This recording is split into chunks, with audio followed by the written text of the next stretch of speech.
Que le Seigneur vous bénisse richement. Je viens cet après-midi partager avec vous une petite exhortation.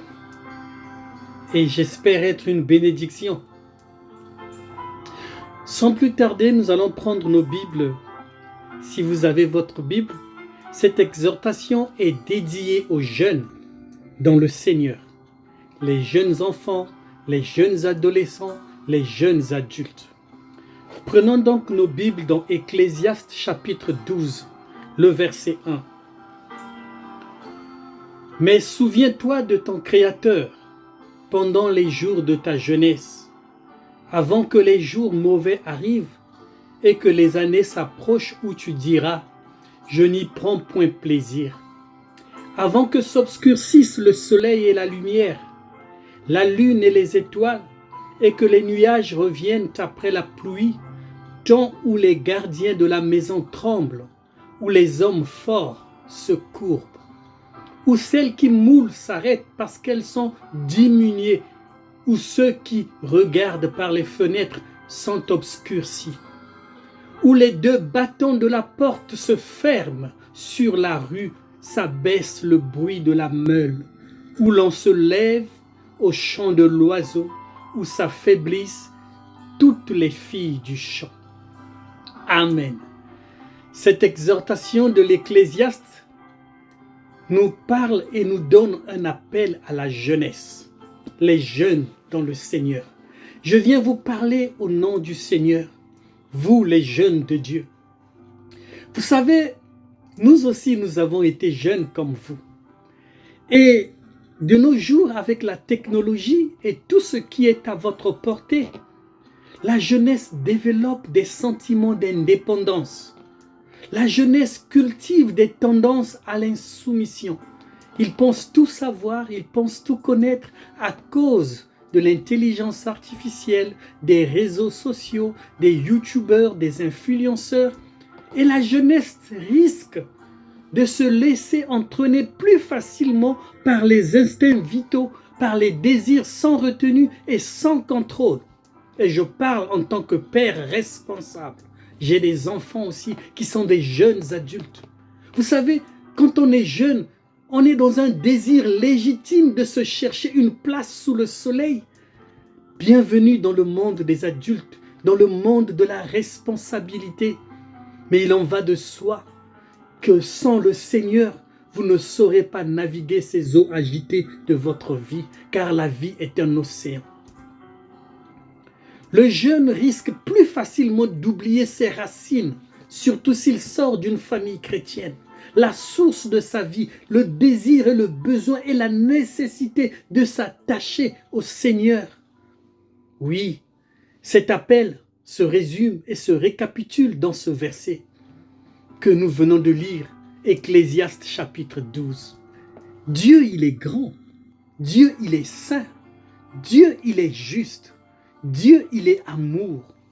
Vers lui s'élèvera le cœur du croyant, comme cela est dit dans le psaume 119, le verset 143. La Bible déclare, tes commandements font mes délices, ô Dieu. Et je m'attends à ta parole, le verset 147. Et si vous prenez cela à cœur, cela changera la dernière décision et le cours de votre vie, même le style de votre action de jeunesse.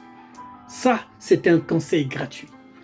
Ce verset d'Ecclésiaste 12, verset 1, ça nous appelle à nous souvenir de notre Créateur pendant les jours de notre jeunesse. C'est-à-dire, il est important pour chaque jeune de développer une relation personnelle avec le Seigneur Jésus-Christ pendant la période que tu te sens en pleine force, plein d'énergie, avec le temps à ta portée, avant que les forces physiques et même spirituelles ne te quittent ou commencent à décliner. Ce rappel de ce souvenir du Créateur, ça ne veut pas venir mettre un frein au train de ta vie, ni gâcher les joies généreusement offertes à ta jeunesse. Mais mon jeune enfant, alors que toi, jeune fille, toi, jeune garçon, tu t'adonnes à ces joies avec passion, de la modernité, parfois goulûment, mais souviens-toi de ton Créateur. Souviens-toi de ton Dieu, devant qui tu comparaîtras un jour et à qui tu rendras compte de toutes les actions comme de tes motifs et les plus intimes seront mis à découvert. Je voudrais témoigner de ma foi en Dieu. De toute manière, nous vivons tous devant sa face et en rapport avec lui. Nous ne sommes pas autonomes, nous ne nous appartenons pas à nous-mêmes. C'est pas parce que je me sens jeune, je me sens libre, je me sens indépendant, alors je m'appartiens. Non, c'est une erreur. Nous appartenons tous au Créateur. Nul n'est le maître de sa destinée. En revanche, nous sommes tous appelés à nous soumettre consciemment, c'est-à-dire dans la foi au Seigneur, qui nous a fait et à qui nous sommes redevables. D'ailleurs, le mot Seigneur signifie maître, signifie propriétaire, signifie chef. Et nous appartenons au Seigneur, nos vies lui appartiennent. Donc l'Ecclésiaste essaye de t'exhorter, mon jeune enfant. Souviens-toi de ton Créateur. Autrement, tu risques de rester sans appui à l'âge mûr. Mais pour le moment que tu jouis de ta jeunesse, tu peux t'appuyer sur la parole de Dieu. Tu peux supporter la vanité et le vide, mais quand viendra la vieillesse, tu ne pourras plus y résister. La fièvre des années de fraîcheur, ça dissimule souvent les valeurs réelles, mais cela ne peut durer indéfiniment. Viendra l'époque où tu chercheras autre chose que des fantaisies étincelantes, éblouissantes, la musique du boogie-woogie, tout ce vacarme qui anime ta vie. Mais Dieu, la parole de Dieu, c'est le roc solide sur lequel tu peux bâtir ton avenir. Moi et ma maison, nous servirons l'Éternel. Et moi, je présente la parole de Dieu comme le rocher, comme le roc qui peut tenir comme une barrière, une frontière contre tous les vents et toutes les submersions de la vie, de la sueur du monde. Quand l'ennemi s'élève comme un fleuve, l'esprit de l'Éternel élève l'étendard. Et cet esprit se trouve dans cette parole. Il élève l'étendard de ta vie pour faire de toi un jeune distingué, instruit, enseigné et fondé, enraciné sur la parole de Dieu, pour que tu arrives à dire que tout n'est que vanité, poursuite du vent. Oui, si tu t'es pas souvenu de ton Créateur durant les années de ta jeunesse, ta fin sera encore plus vide que la vanité de tes jeunes années. Oui, mon jeune garçon, quel est le fondement de ta vie? Est-elle entourée du vide ou des biens illuminés par la présence du Dieu créateur et sauveur? La foi en Christ t'a-t-elle rendu confiant? Accordes-tu une certitude à ta confession chrétienne et sereine? Accordes-tu des heures fertiles de prière, d'une relation sérieuse avec Dieu? Acquiers-tu de la sagesse quand tu lis la parole de Dieu? De toute manière, pour chacun d'entre nous, pour tout un chacun de nous tous, l'horizon est barré par la ligne de démarcation inévitable qui s'appelle la mort. Tôt ou tard, votre carte sera appelée, votre nom sera appelé. Il faudra répondre à cet appel et personne n'y échappera, car toute chair mourra. Nous avons la vérité la plus élémentaire quant aux relations de l'homme avec Dieu, telle qu'elle nous est présentée dans Éphésiens 4, verset 6. Un seul Dieu, Père de nous tous, qui est au-dessus de nous tous et par tous. Alors, jeune homme, à ton aurore, à la fleur de ton âge, n'oublie pas que l'âge de la déchéance viendra tôt ou tard. Oui, quand tout deviendra difficile et pénible et que la mort survenant, il faudra que ton esprit retourne à Dieu et que ton corps retourne à la poussière. Mais je ne voudrais pas que tu y réfléchisses comme pris au hasard, comme un oiseau dans le filet. Mais pendant que tu as toute ta bonne conscience, aujourd'hui, tu peux te repentir, changer le cours de la direction de ta vie et impacter ta jeunesse avec la parole de Dieu. Oui, la mort viendra. Alors, je vous exhorte de placer d'un côté devant Dieu toute votre jeunesse et de l'autre côté de laisser ces fragilités de l'homme, de laisser ces fragilités du monde, de laisser ces choses qui sont les conséquences du péché au résultat final pour que Dieu en soit le juge. Mais vous, échappez-vous, accrochez votre âme à la parole de Dieu qui peut sauver votre vie.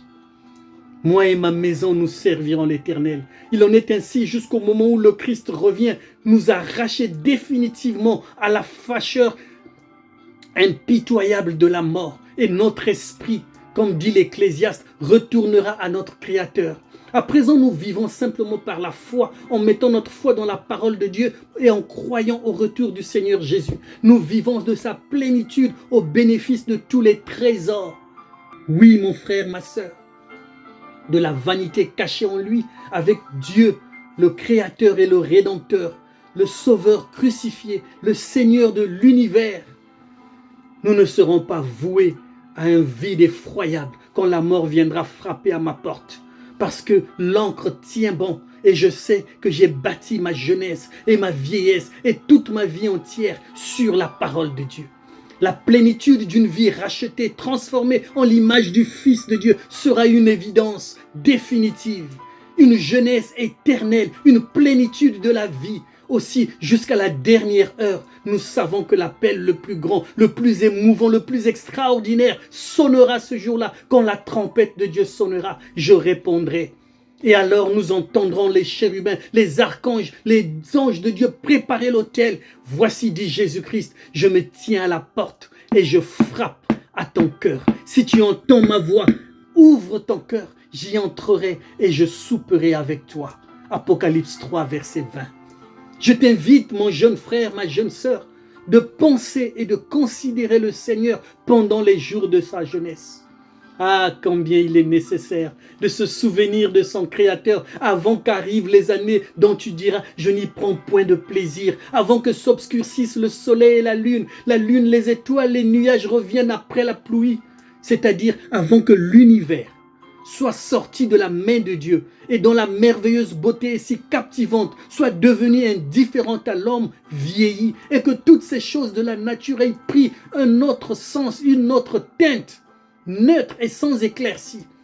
Pareil aux nuages qui succèdent à la pluie, au jour où les mains tremblent, où les reins sont courbés, où la bouche dégarnie et ne peut même plus mâcher ta propre nourriture, là où les yeux ne distinguent plus clairement les objets qu'on vous présente, les deux yeux battants.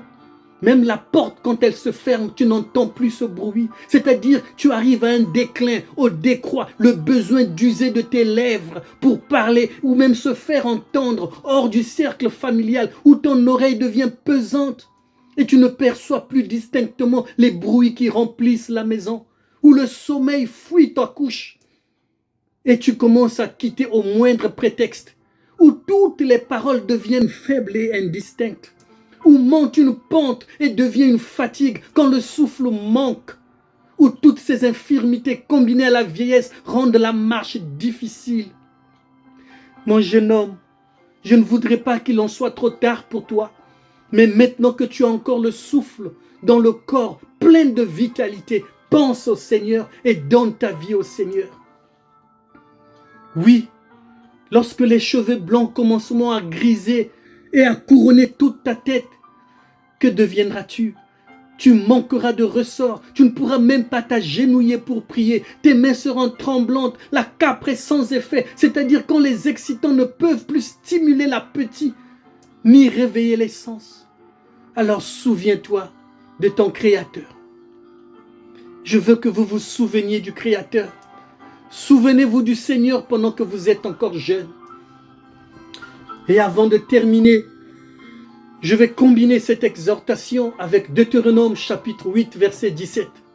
La Bible déclare dans Deutéronome chapitre 8, à partir du verset 17 jusqu'au verset 19, « Garde-toi de dire en ton cœur, ma force et la puissance de ma main m'ont acquis ces richesses. Souviens-toi de l'Éternel ton Dieu, car c'est lui qui te donnera la force pour les acquérir, afin de confirmer, comme il le fait aujourd'hui, son alliance qu'il a jurée à tes pères. » Verset 19.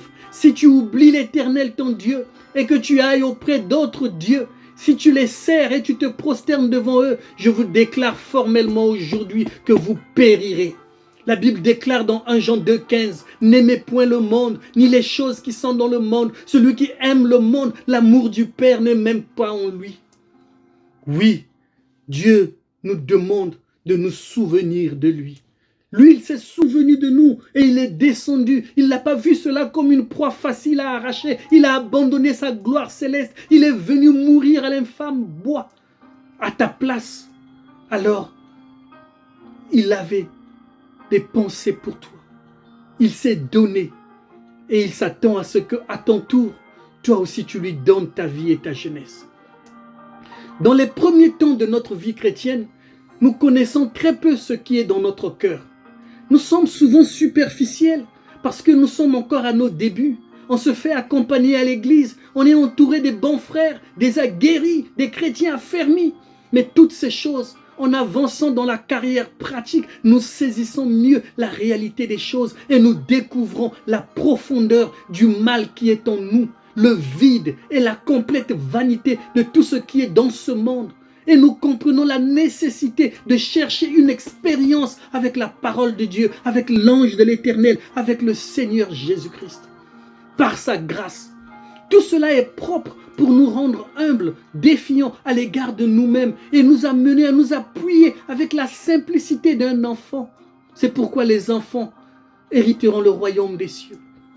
Celui qui peut nous préserver de toute chute, c'est Dieu. Et en croissant, chemin faisant, dans la marche chrétienne, avec la connaissance de la parole de Dieu, en nous, nous commençons à comprendre la grâce de Dieu. Mieux aussi, nous comprenons l'amour merveilleux du cœur de Dieu, sa tendresse envers nous, sa patience infinie pour supporter toutes nos faiblesses et nos manquements, les soins touchants qu'il a pour nous, son intervention continuelle dans notre vie et les diverses circonstances par lesquelles nous traversons la vie depuis notre tendre âge chrétien jusqu'à l'âge mature pour nous faire passer pour le bien, le profit de nos âmes. L'apôtre Paul a fait allusion à cela quand il parle d'oublier toutes ces choses qui sont derrière. Il veut parler de toutes ces choses qui n'avaient pas rapport à Christ, dont la chair pouvait se glorifier, sur lesquelles le cœur naturel pouvait se reposer. Oh, tu sais que je suis jeune, tu sais que je suis belle, tu sais que j'ai une belle taille, tu sais que je sais rapper, tu sais que je sais faire ci, je sais... Toutes ces choses, mettons ça de derrière. Oublions-les. Ce sont des choses sur lesquelles le cœur naturel pouvait se reposer et qui ne pouvaient être que des obstacles à la course. Ces choses-là devaient être oubliées. Laissons ça en arrière, dans l'ardente poursuite des grandes et glorieuses réalités qui sont devant nous, Christ, l'espérance de la gloire. Ni Paul, ni aucun autre enfant de Dieu ou serviteur du Christ n'a jamais eu le désir d'oublier une seule des circonstances de sa carrière, de son parcours, de son témoignage. Cela témoigne de la bonté, de la tendresse, de la fidélité de Dieu. Au contraire, cela a toujours eu un impact, une influence. Ça fait des jouissances, ça nous rappelle les moments bénis où Dieu était si accessible. Mais il y a tellement de distractions dans nos vies aujourd'hui, à tel point que notre prière ne dépasse pas 5 minutes. Pendant que nous traversons le désert, pour nous rendre encore une partie très très sensible à l'amour de Dieu. Dieu dit dans Deutéronome, il exhorte Israël de se souvenir de Dieu sur tout le chemin par lequel l'Éternel, son Dieu, lui a fait passer. C'était assurément pour faire éclater son cœur en louange pour le passé et fortifier sa confiance pour l'avenir. Et il doit en être ainsi pour toi et moi, jeune homme, jeune fille, jeune garçon. Nous louons Dieu pour ce qu'il a fait et nous le louerons davantage pour ce qu'il fera. Et nous sommes confiants pour notre avenir car nous l'avons bâti sur le roc infaillible, Jésus-Christ. Oui, nous devons avancer jour après jour, en louant le Seigneur, en nous sentant confiants, en le servant avec toute notre vigueur. Voilà les choses qui contribuent à la gloire de Dieu, ainsi qu'à notre paix intérieure et à notre joie en lui. Lorsqu'il comparaîtra, nous le verrons tel qu'il est. Nous ne devons jamais oublier toutes ces choses que nous appelons des Ebenezer. Sur tout le long de la route, le cœur éclate jusqu'au joyeux alléluia à celui qui nous a secourus jusqu'ici et qui veut nous secourir jusqu'au bout. Il nous a délivrés, il nous délivre maintenant et il nous garde rachetés à jamais. Nous sommes libres, frères et sœurs. Ce ne sont pas seulement les grâces signalées dans les moments difficiles, mais même aussi dans les moments de joie, tous les témoignages. Tu connais l'histoire de ta naissance. Tu connais ce jour-là à l'hôpital lorsque ta mère t'enfantait. Comment l'ange du Seigneur a combattu contre les ténèbres pour laisser place à la vie afin que tu naisses. As-tu déjà demandé à ton père et ta mère la signification de ton nom? Tu es un térébinthe, tu es un témoignage, tu es un présage, tu es né sous un signe, tu es né sous le signe du sang de Jésus. Tu es un fils de Dieu. Alors, ne regarde pas ta vie, ne la gâche pas avec les choses du monde, toutes ces vomissures, mais reviens à la fontaine de Dieu. Et reconnais le Seigneur. Souviens-toi du Seigneur pendant les jours de ta jeunesse. Tu dois te souvenir du chemin du Seigneur sur tout le chemin. Chaque jour, chaque étape du voyage, chaque scène du désert, tu dois te souvenir de lui. Comme c'est merveilleux de penser à la grâce, à la patience et à l'amour déployés dans les dispensations où Dieu est venu à notre secours. Quelle précieuse instruction nous est offerte ici dans Deutéronome 8, là où Moïse instruit le peuple de toujours se souvenir du Seigneur. L'effet pratique de tous ces exercices d'âme, c'est de nous donner de la profondeur, de la fermeté, d'enraciner notre foi en la parole de Dieu et nous donner de la douceur au caractère. On est ainsi délivré de la notion de théorie vaine, d'une étroitesse exagérée ou de l'extrême contraire. On est rendu compatissant, on devient patient, on devient rempli d'égards les uns pour les autres. On est gardé de porter des jugements trop sévères sur ceux qui essayent de marcher comme nous. Et on pèse avec indulgence les actions des autres et on cherche à leur attribuer les meilleurs motifs afin de les motiver et les encourager. Le cas qui peuvent paraître équivoques. Ce sont là les fruits précieux, les expériences du désert. C'est le devoir et le privilège de quiconque qui aime Dieu de s'en tenir à sa parole en tout temps et en toutes circonstances. Jeunes et vieillards, accrochez-vous à l'Éternel et pour moi et ma maison, nous servirons l'Éternel. Vous connaissez l'histoire d'Agar? Cette jeune fille, elle était esclave. Elle avait été donnée par sa maîtresse, Sarah, comme épouse à Abraham. Et à cette époque, la polygamie était légale. Et elle s'était mariée légalement à cet homme et lui avait donné un enfant parce que leur couple avait une difficulté. Elle lui avait enfanté un enfant Ishmaël, juste ce que eux, le couple, espérait. Mais cette femme n'avait rien fait d'irrégulier. Et cependant, elle était mal comprise. Un jour par sa maîtresse, et elle avait été renvoyée au désert pour mourir. Quelle place on se retrouvait! Et il n'y avait plus d'eau dans l'outre qu'elle portait. Alors la gorge du petit Ismaël commençait à dessécher. Il réclamait « Maman de l'eau, j'ai soif, j'ai soif, j'ai soif !» Il n'y a que le cœur d'une mère qui pouvait comprendre le cri de cet enfant-là, émanant de ses petites lèvres sèches quelque part au désert de son unique enfant, alors qu'elle sentait son petit corps se dessécher et que l'enfant se mourait. Il n'y avait pas d'eau dans le désert, il n'y avait que des pierres, de la poussière et du sable. Il n'y avait rien d'endroit. Elle était simplement mal comprise. Et c'était une épreuve. Elle était là, une jeune fille esclave pour commencer. Elle a essayé de bien se comporter comme elle était censée le faire. Et la voici maintenant avec un enfant dans ses bras. Comme la vie d'une jeune fille peut basculer. Et ce dernier se mourait. Et elle était très triste. Elle a accouché l'enfant sous un buisson. Elle s'est éloignée un peu à une distance d'une portée d'arc et elle a commencé à prier. Pourquoi? Parce qu'elle sortait d'une maison de prière. Abraham était sacrificateur du Très-Haut. Il était prêtre et prophète. Et dans sa maison, c'était bâti sur la prière. Elle s'est souvenue du Dieu de son maître, des réunions de prière qu'elle faisait dans la maison d'Abraham. Elle s'est agenouillée et elle a commencé à prier. Et elle s'est agenouillée pour prier. Et puis, il lui est apparu un puits. Oh là là, gloire à Dieu. Oui, le puits de celui qui vit et qui me voit. Et il est toujours jusqu'aujourd'hui dans le désert, placé là. On ne sait pas trop comment, mais elle a vu un puits. Ce puits subsiste encore aujourd'hui comme un mémorial. C'est une chose que j'aimerais te dire Oh, mon jeune garçon, ma jeune fille, si tu es assoiffé, fatigué de toutes ces choses, du train de la vie que tu mènes, sache qu'il y a un puits ici, le puits artésien, le Seigneur Jésus-Christ, la profondeur qui appelle la profondeur. Ce puits a été déplacé depuis le jour de la Pentecôte.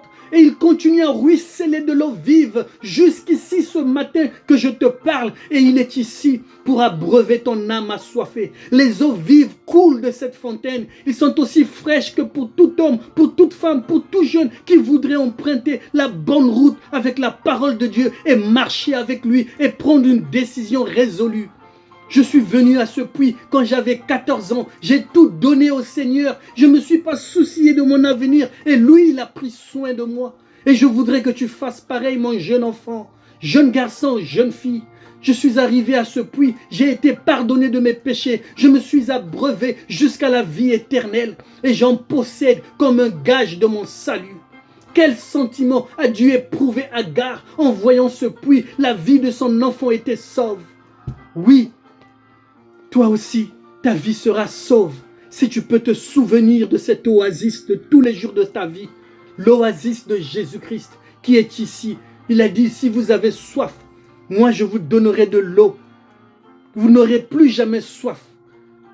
Et l'eau que je donnerai deviendra une source d'eau qui jaillira jusqu'à la vie éternelle. Oui, je veux vous parler aussi de Jacob.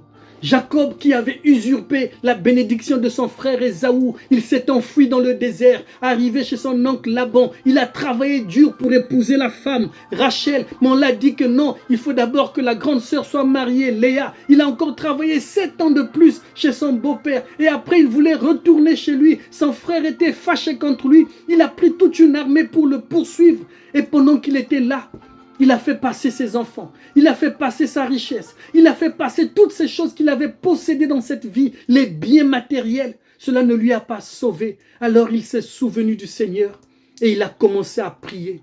Il a choisi une pierre pour coussin et il s'est mis à prier toute la nuit. Il a vu comme une échelle. Depuis la terre jusqu'au ciel, les anges montaient et descendaient. Il a eu un entretien avec Dieu. Il a eu une expérience avec Dieu. Il s'est saisi de l'ange de l'Éternel. Il a dit, je ne te lâcherai pas jusqu'à ce que tu m'aies béni. Et ensuite, le Seigneur l'a béni. Se souvenir du Seigneur. Et quand Dieu l'a béni, il lui a frappé par le côté. Il a dit, tu t'appelleras désormais Israël, ce qui signifie prince. Et vous, jeunes filles, jeunes garçons, vous êtes des princes de l'Éternel. Vous êtes les jeunes, les fils du roi. Vous êtes les enfants de Dieu. Arrêtez de vivre dans la porcherie. Arrêtez de vivre dans le train du monde. Arrêtez de vivre dans la souillure du péché. Sortez du monde. Venez à Jésus. Venez à la fontaine. Comme l'enfant prodige. Retournez à la maison du Père. Il a déjà préparé un festin. Il va tuer le veau gras. Il va vous donner de nouveaux vêtements. Il va vous purifier, vous sanctifier. Il va s'écrier, mon fils qui était perdu, il est revenu. Mon enfant qui était mort, il est vivant. Soyez comme cet enfant prodige et revenez à l'Éternel. Souviens-toi de l'Éternel ton Dieu pendant les jours de ta jeunesse, avant que les jours mauvais ne te surprennent. Que le Seigneur vous bénisse richement. Je vais prier pour vous afin que votre jeunesse soit impactée de la puissance divine du Saint-Esprit et que vous puissiez être des oints. Que l'onction de Dieu puisse prendre possession de votre cœur afin de vous attacher aux choses divines et que vos aspirations soient des choses d'en haut et que vous soyez capables de résister à la tentation et de vivre au-dessus du péché. Que le Seigneur vous bénisse richement. Je crois que cette exhortation a été une bénédiction. J'ai des larmes aux yeux. J'ai pitié de voir des jeunes hommes, des jeunes garçons se vouer à des plaisirs, chercher des cigarettes, à fumer, à prendre de l'alcool. Cela va simplement abîmer votre santé. Le filtre d'un homme qui réfléchit, le goût d'un homme saint. Si vous venez à Jésus, il transformera tous vos goûts et il changera votre cours de vie. Et vos actions seront maintenant influencées d'en haut par les choses qui sont inspirées de la parole de Dieu. Et vous deviendrez un témoin. Vous deviendrez un jeune homme, un présage, un signe comme l'a dit Ésaïe pour votre génération. Vous serez distingués et vous allez faire la différence. et le diable aura peur de vous. Et vous allez dire, moi et ma maison, nous servirons l'Éternel. Que le Seigneur vous bénisse richement. Je vous aime de l'amour de Dieu et je vais prier pour vous afin que Dieu scelle votre vie et vous donne le véritable baptême du Saint-Esprit, car c'est la seule chose qui peut stabiliser votre pensée. Et quand vous marcherez comme un homme oint, un homme vainqueur, comme David lorsqu'il était oint. Que le Seigneur vous bénisse richement. Soyez bénis, soyez remplis de la puissance de Dieu. Et croyez que le Seigneur est avec vous.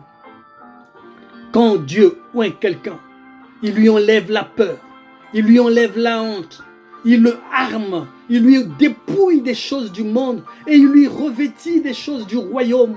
Et alors le jeune homme devient inspiré, il devient poussé à bout, il devient ardent, désireux des choses célestes. Il change d'appétit, il change des choses qui nourrissent son âme. Il investit son temps dans la prière et dans la méditation de la parole de Dieu. Ainsi, il sera vainqueur et distingué. Oh Seigneur, que cette prière touche un jeune homme quelque part. Que les jeunes du Seigneur reviennent à toi. Qu'ils donnent leur vie et se consacrent, Seigneur. Touche leur cœur et leur vie. Donne-leur la soif pour ta parole. Touche-leur, Seigneur, de t'accepter dans le fond de leur cœur. J'ai des larmes aux yeux lorsque je vois les jeunes se gaspiller avec le train du monde. Mais si ma voix peut atteindre leur cœur, Seigneur, toi tu peux faire ce qui est invisible pour les attirer avec les chaînes de l'amour divin jusqu'à la croix où ils vont confesser Jésus comme leur sauveur personnel, t'accepter et se relever avec une expérience de la nouvelle naissance et devenir des témoins pour cette génération, des présages et des signes. Je prie pour tous les jeunes qui aiment la parole de Dieu, que tu puisses te souvenir d'eux et que tu leur bénisses. Ceux qui m'ont écouté aussi, Seigneur, bénis et touche leur cœur. Dans le nom puissant, béni et glorieux de mon cher Seigneur et Sauveur Jésus-Christ. Que Dieu vous bénisse richement. Shalom.